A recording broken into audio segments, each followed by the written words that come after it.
Bonjour les amis. Alors, aujourd'hui, le quatrième épisode de l'initiation au traitement en général et à Lightroom en particulier.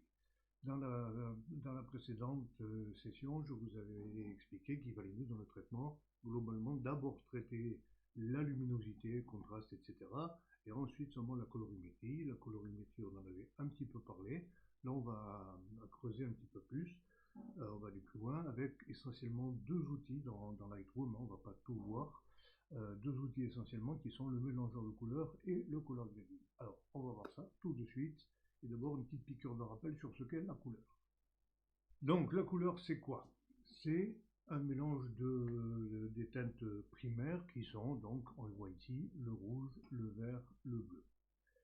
Euh, on peut aussi les définir par trois autres critères, et c'est plus facile pour les explications qui vont suivre, qui sont la teinte, la saturation de la luminosité. Alors je reviens, j'ai déjà expliqué je crois, mais je reviens sur ce que j'avais dit. La teinte, c'est ce qu'on appelle couramment la couleur, dans le langage de tous les jours, c'est-à-dire c'est rouge, jaune, violet, bleu. Si je vous dis que j'ai une voiture verte, vous savez comment elle n'est pas. Vous savez qu'elle n'est pas rouge, qu'elle n'est pas bleue, qu'elle n'est pas jaune, mais vous ne savez pas exactement comment elle est, parce que des nuances de vert, il y en a des centaines, peut-être même des milliers.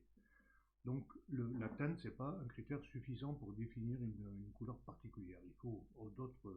Alors la teinte, je finis avec la teinte. La teinte, donc, elle est définie par cette roue chromatique. Donc on part du rouge traditionnellement, on part du rouge à cet endroit et on tourne dans ce sens-là. Le orangé, le jaune, le vert, le cyan, le bleu, le violet magenta, et on revient au rouge. Voilà, ça c'est la teinte. La saturation, on l'a ici, du centre vers les bords, c'est la quantité de couleur. C'est si vous prenez un crayon de couleur que vous coloriez un papier blanc, en appuyant plus ou moins fort, ça va donner des densités de couleurs, des nuances de densité de couleurs différentes. C'est ça qu'on appelle la saturation, c'est la quantité de teinte.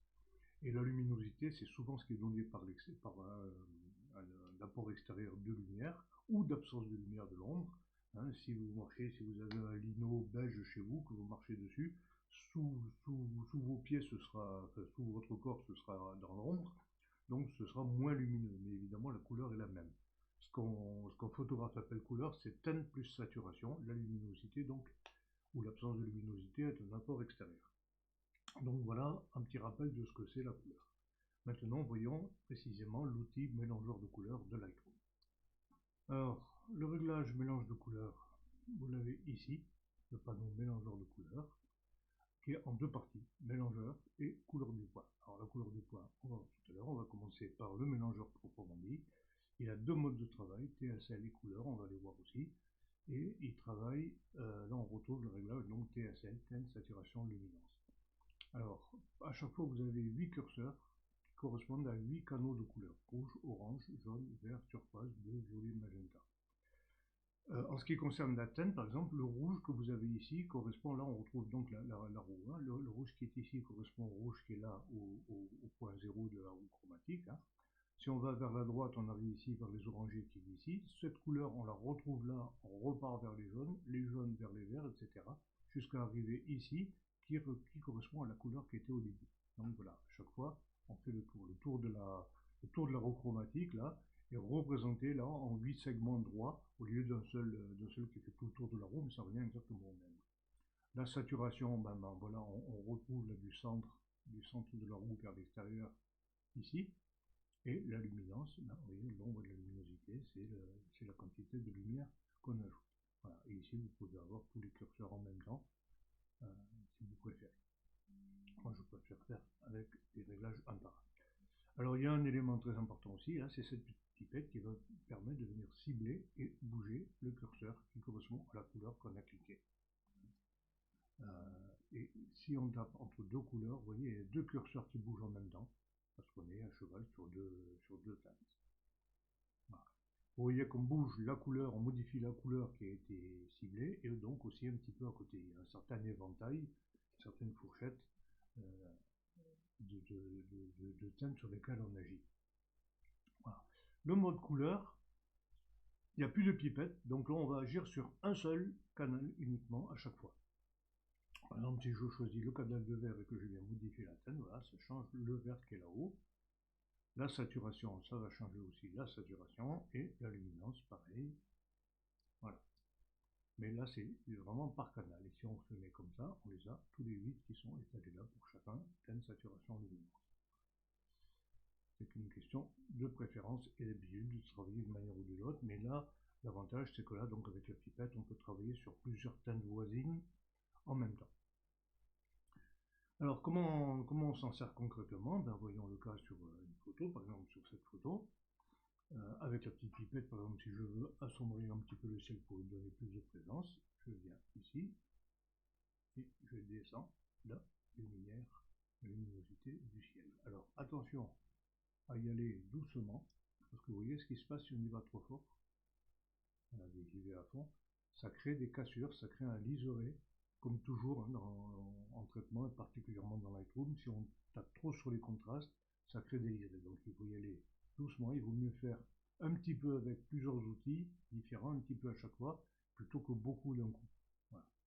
C'est un gros conseil que je vous donne. Là, on va monter un petit peu la luminosité ici, ici. Là, la saturation dans le ciel. Voilà. On a une photo qui est un petit peu améliorée par rapport à ce qu'elle était au début. Sur une image de ce genre-là aussi, on peut s'en servir pour augmenter aussi la luminance. Alors je reprends toujours ma pipette, je vais assombrir un petit peu le ciel, un petit peu aussi le saturer. Voilà, et là, au milieu, les tons chauds. Alors là aussi, ne pas y aller d'un coup, sinon on crée des cassures. Hein. Regardez, si j'y vais d'un coup, vous voyez ce qui se passe là. Ça fait une zone très nette. Et c'est vraiment moche et artificiel, hein, bien sûr. Voilà. Toujours y aller avec beaucoup de délicatesse. Passer de ça à ça en quelques clics, là aussi. Voilà. Alors, sur une image comme celle-ci, par exemple, on peut essayer de s'amuser à passer cette photo de forêt qui a été prise en plein été, la passer en automne. Alors, je vais aller venir chercher la teinte verte, venir le décaler vers le jaune. Voilà. Et puis le jaune, je vais le faire défiler un petit peu comme ceci. Le jaune ici, je vais venir le tirer vers l'ocre. L'orange, là je fais à la main, c'est plus simple. Hein. Voilà, la luminance, on va la baisser aussi.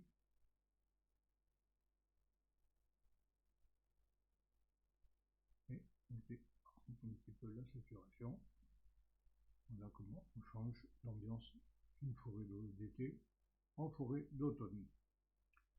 Simplement en modifiant un petit peu les teintes. Vous remarquerez que si on passe en noir et blanc, le réglage mélangeur de couleurs devient ND, noir-blanc. Évidemment, on n'a plus la saturation de luminosité, les teintes, etc. Mais par contre, on peut jouer sur chaque... on va le faire avec cette photo-là, ce sera plus parlant. Voilà.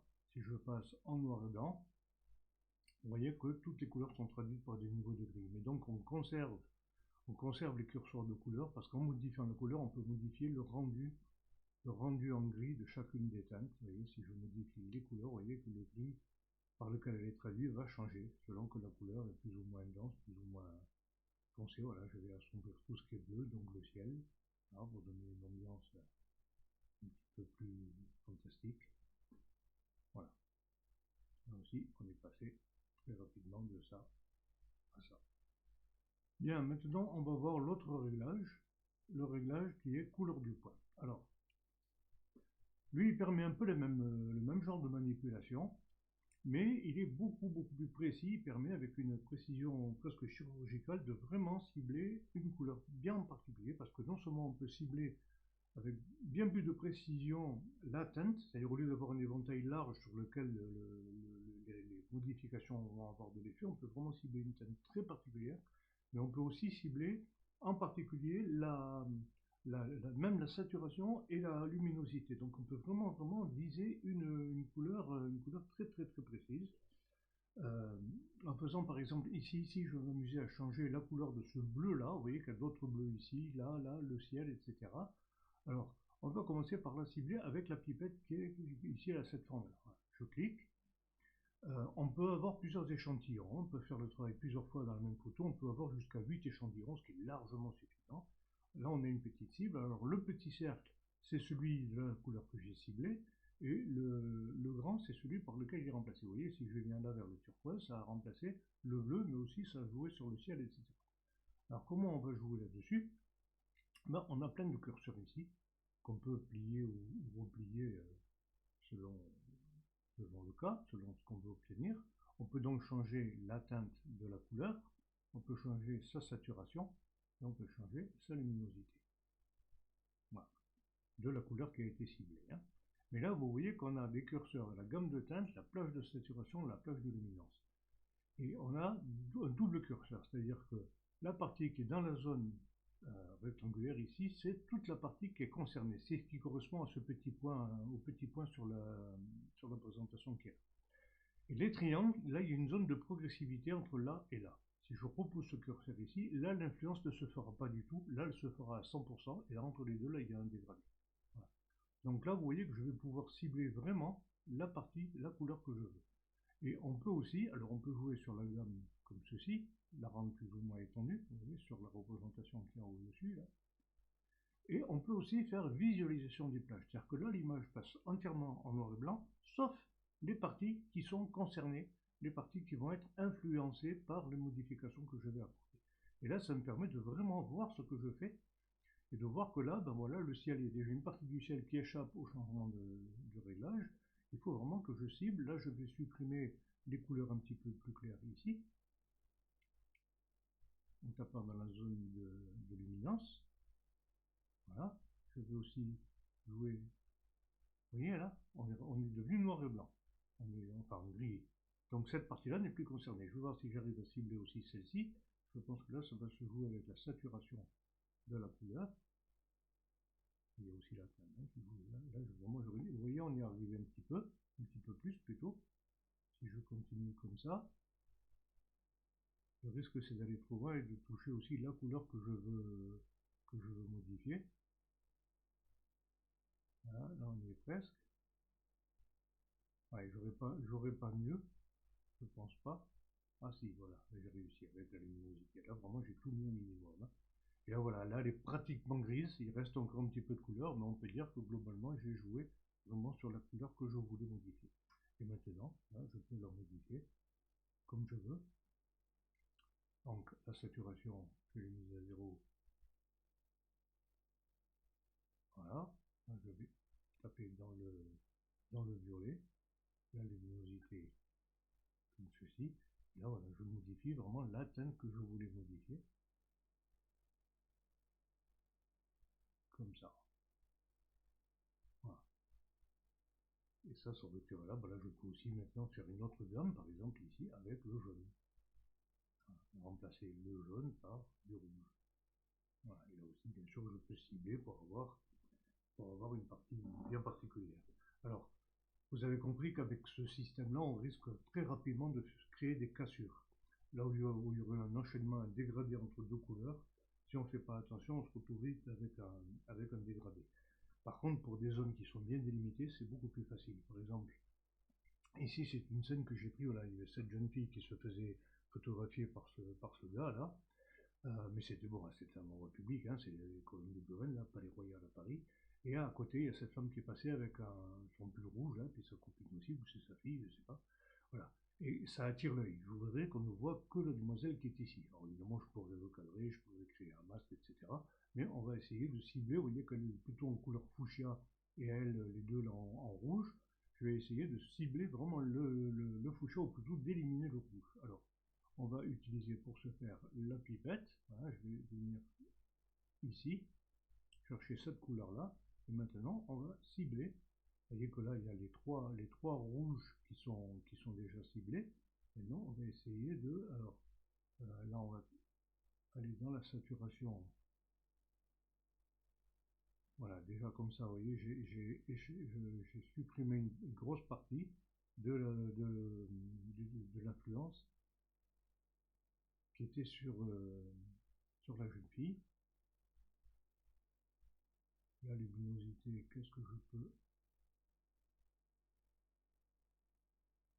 Non, la luminosité elle est à peu près similaire. Par contre, la teinte, si je tire là vers je supprime les fuchsias, voilà, là elle est pratiquement devenue noir et blanc. Et là, si maintenant je viens sur ce rouge-là, baisser la saturation et baisser la luminosité, vous voyez que là elle est beaucoup moins visible. Je peux refaire une autre comme ceci. Alors là c'est pareil, on n'est pas...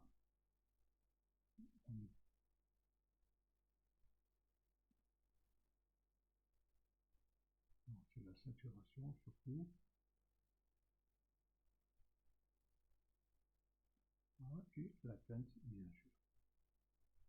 Voilà, là on est arrivé ici, et là aussi je vais donc baisser la saturation et la luminosité. Voilà. Bon, j'ai un petit peu touché le fuchsia, mais c'est surtout, regardez, le rouge a été beaucoup atténué, et il ne tire plus l'œil comme il faisait au début. Voilà. Avant, hop. Voilà, vous voyez qu'on arrive à cibler vraiment une couleur très précise. Hein. Si je fais la même chose euh, avec l'image de la forêt qu'on avait tout à l'heure.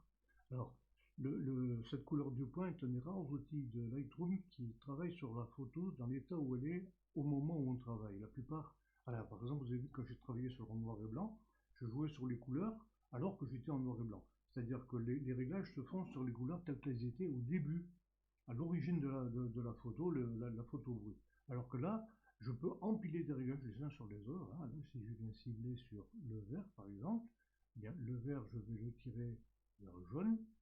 Maintenant, je fais un autre point, je viens chercher le jaune, je viens le tirer vers l'orangé, et j'en fais un autre avec l'orangé, que je vais tirer vers l'ocre. Je vais baisser la saturation, là c'est trop fort, et baisser un petit peu aussi la saturation. Voilà. Voilà. Vous voyez comment on est passé de ça à ça en 3 étapes, simplement. Alors il faudra en faire d'autres, hein, parce qu'il y a d'autres nuances de vert, mais vous voyez qu'à chaque fois on repart de la modification précédente. Et ça c'est un truc qui est très pratique, très puissant quand c'est bien utilisé. En plus, on peut utiliser évidemment les masques, mais on ne les a pas encore vus, on les verra dans la prochaine conversation que nous aurons à propos de Lightroom. Bien, maintenant nous allons parler du color grading. Alors, le color grading, qu'est-ce que c'est? Alors, basiquement, on affecte une dominante au ton sombre et une dominante au ton clair d'une image. C'est-à-dire que il ne s'agit pas d'un dégradé, moi j'appelle ça un dégradé géométrique. Par exemple, c'est un dégradé qui va aller de la gauche vers la droite sur l'image. Ça, c'est géométrique sur la photo, ou alors de haut en bas. Là, non, c'est par rapport aux tonalités, à la luminosité de la photo. C'est-à-dire que vraiment, on va affecter une dominante au ton sombre, une autre au ton clair, et entre les deux, évidemment, il y aura un dégradé. Et ça permet de faire une ambiance particulière. Alors pourquoi on fait ça? Parce que les couleurs ont une signification, elles véhiculent un message. Hein. Il y a voilà, un gars qui s'appelait Robert Plutchik qui a mis au point il y a déjà pas mal de temps cette roue chromatique des émotions, où à chaque couleur il associe à chaque nuance de couleur les émotions qui y sont associées, et selon le contexte, ça va être des émotions positives ou négatives. Hein. Vous voyez qu'on peut passer de la confiance, la peur ici, l'appréhension, la terreur, mais on a aussi des trucs, on a la joie et l'extase. Il y a des choses des fois qui sont un petit peu contradictoires, c'est-à-dire que pour le vert, voilà, les éléments positifs sont la générosité, et il y a aussi un élément négatif qui est l'envie maléfique. Pour l'orange aussi, on a l'humour, l'enthousiasme, on a la chaleur extrême euh, en, en opposition, en aspect négatif. Hein. Et selon le contexte, mais chaque couleur ont une signification. Et les termes qu'on retrouve dans les expressions populaires, une peur bleue, vert de peur, rouge de colère, etc., c'est pas seulement des mots, il y a un sens, ça correspond vraiment à quelque chose dans la plupart des cas. Alors, c'est Ces codes de couleurs sont très très très utilisés au cinéma, dans la pub bien sûr, et évidemment en politique, enfin tout ce qu'il s'agit de faire passer un message. Alors en cinéma, vous avez sur Instagram, il y a un compte qui s'appelle Color Palette, en un seul mot, Color Palette, qui présente des milliers d'images extraites de films avec à chaque fois la palette de couleurs qui est associée, qui permet de mieux juger, d'apprendre pas mal de choses intéressantes. Voilà, par exemple, ici on voit que on a une ambiance chaude mais très calme, très sereine, et en fait on a pratiquement la même teinte. La luminosité change, mais la saturation est similaire, c'est toujours à peu près la même teinte, qu'on a pratiquement changé que la luminosité sur toute la gamme de couleurs. Ici, au contraire, on a un gros contraste. On a du bleu, des tons chauds, etc. Et vous voyez que là, c'est associé à certains éléments du décor, le bleu, à la fille, les tons plus chauds. Voilà. Là, on se retrouve sur cette image-là avec une représentation un petit peu plus géométrique. Vous voyez, c'est de gauche à droite. Les tons sombres bleus sont à gauche, les tons plus clairs roses sont à droite. Et on a le dégradé, mais surtout un dégradé dans les tonalités. Et vous voyez, ça crée toute une ambiance particulière, une ambiance un petit peu de fête, mais un petit peu glauque aussi. On n'est pas, je ne suis pas sûr que je me sentirais très à l'aise dans une ambiance comme celle-là. Voilà. Là aussi, on a un film un petit peu fantastique. Bon, je ne sais pas si on le voit bien, mais là, il y a un tout petit personnage. Là, il y a cette fille qui est immense. Je ne sais pas si c'est une fée, je ne sais pas du tout quel film ça vient. Hein. Donc voilà, la dominante est clairement dominante de l'image en surface. C'est les tons chauds qui sont les plus utilisés de très loin, les tons roses, là, rose et violet. Et il n'y a pratiquement que les cheveux de la fille qui sont bleutés. Ça crée un contraste et une ambiance très très très particulière, très agréable. Ici, on a une gamme de couleurs assez étendue, bien que sur l'image, ce sont les tons chauds orangés qui dominent, mais on est tout en ton pastel. Alors en ton pastel, comment on obtient un ton pastel? On met la luminosité à 100% et on baisse la saturation. Voilà, je n'entre pas dans les détails. Dans le ton pastel, globalement, ça se crée de cette manière-là. Vous voyez que même l'étiquette du médicament reprend les codes couleurs du décor et de la veste de la femme. Voilà. Ça, c'est très utilisé en, en cinéma à chaque fois qu'il faut faire passer un message, une émotion. Alors, le color grading, il y a un panneau qui lui est dédié dans Lightroom, où vous avez donc trois roues. Alors là aussi, vous les avez soit toutes les trois, soit séparément. Une qui est pour les ombres, c'est-à-dire les tons sombres, une qui est pour les tons moyens et une qui est pour les hautes lumières, c'est-à-dire les tons clairs. Et là, on a un réglage un peu plus global qui va permettre d'appuyer le précédent. Alors, comment on va jouer là-dessus? Je vais vous montrer ça d'abord sur un dégradé, donc qui va être noir ou blanc. Donc je prends les tons sombres, les ombres, et je vais mettre par exemple du bleu. Vous voyez que tout ce qui est ton sombre est devenu bleu. Si je prends les tons clairs et que je lui mets du orangé, ben, on a les tons clairs qui sont orangés tout en conservant une dominante bleue pour l'autre. Et si je mets dans les tons moyens que je mets du vert, ben, on a un surdos avec un drapeau à trois couleurs. Voilà. Ajoutez, alors, pour modifier la teinte, on a le curseur extérieur là, de la roue qui permet de faire tout le tour. La saturation, ça serait comme ça. Si vous voulez le fixer, vous maintenez la touche Shift. Vous voyez, là, on reste obligatoirement sur cette ligne. Et la luminosité, ben, il n'y a pas le choix, il faut passer par le curseur qui est ici. Voilà. Donc, vous avez deux autres curseurs là qui sont fusion et balance. La fusion va étaler le dégradé. Vous voyez, si je le mets comme ça, on passe très progressivement du bleu à l'orangé. Et si je vais vers la droite, la transition se fait d'une manière beaucoup plus brusque. Et la balance, elle, va déterminer à quel endroit se trouve le milieu, c'est-à-dire le passage du ton sombre au ton clair, et donc d'une teinte à une autre. Alors on déplace en fait la ligne de transition. Voilà. Et avec tout ça, on arrive à faire des ambiances très sympas. On va revenir sur l'image de la scène de tout à l'heure. Voilà, les tons sombres qui sont en fait ceux de l'eau, on va les envoyer vers le bleu, sans exagération. Comme toujours. Voilà. Laisser un petit peu la luminosité. Et les tons moyens qui sont là, je vais les envoyer plus vers les tons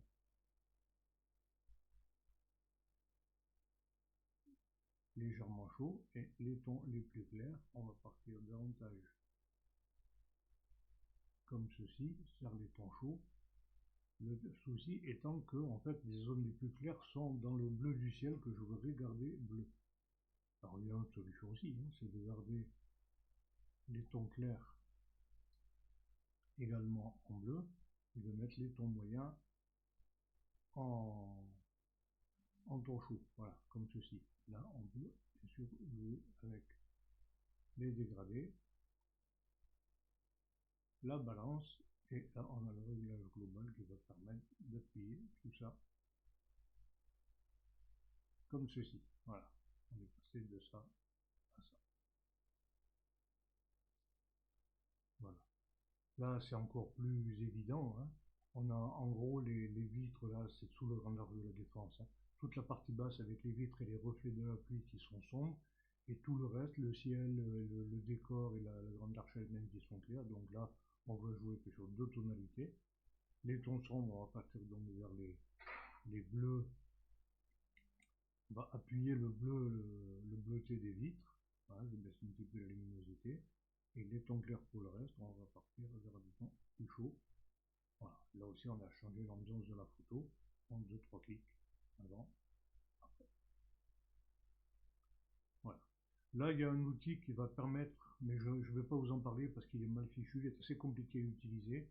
Il va permettre de stocker des couleurs. Si par exemple vous avez une photo que vous trouvez par exemple sur Color Palette, vous voulez reproduire le color grading de telle ou telle photo que vous avez vue, vous pouvez donc récupérer, enregistrer les couleurs d'une photo pour les passer sur le color grading d'une autre. Mais vraiment, c'est pas très pratique, c'est assez mal fichu. Voilà les amis, pour cette fois ce sera tout. On a vu en gros tous les réglages globaux. Alors on n'a pas tout vu, non, mais voilà, il y a encore des outils de courbe, etc. Enfin, il y a plein d'outils qu'on n'a pas vu sur Lightroom, mais on a vu l'essentiel des réglages globaux. Dans le prochain épisode, qui sera aussi le dernier, on verra les réglages locaux. Évidemment, il faut faire les réglages globaux avant les locaux, hein. Si localement on éclaircit et que globalement après on assombrit, bon, on va assombrir aussi le réglage local qu'on a fait. Donc il faut d'abord travailler globalement et après on va voir comment travailler que sur des parties précises de l'image en faisant des masques entre. Voilà, et ça, ce sera pour la prochaine fois. Bonne journée à toutes et à tous.